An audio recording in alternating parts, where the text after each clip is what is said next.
নমস্কার, আমি ডক্টর তনুশ্রী দাস। আজকে আমরা আলোচনা করব শীতকালীন সর্দি। শীতকালীন সর্দি কী? শীতকালে এই উষ্ণ আবহাওয়ার কারণে যে আমাদের নাক বন্ধ হয়ে যায়, নাক দিয়ে পানি পড়ে, মাথা ভার হওয়া ইত্যাদি সাধারণ অবস্থাকেই শীতকালীন সর্দি বলা হয়। শীতকালে সর্দি হওয়ার কারণ কী?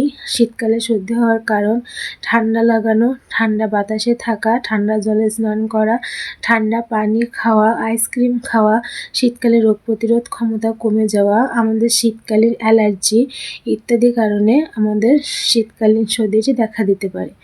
এবার বলি শীতকালীন সর্দির লক্ষণ কী কী?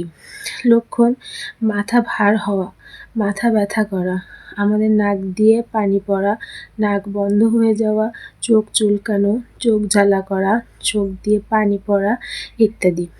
এবার আলোচনা করি এই শীতকালীন সর্দির ঔষধ কী কী।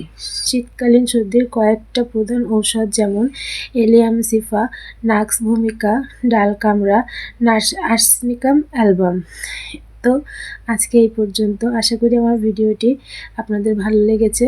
আমার এমন স্বাস্থ্য বিষয়ক আরও ভিডিও পেতে এবং শীতকালীন সময়ে শীতকালীন বিভিন্ন অসুবিধার ভিডিও পেতে অবশ্যই আমার চ্যানেলটি সাবস্ক্রাইব করবেন, লাইক করবেন, শেয়ার করবেন।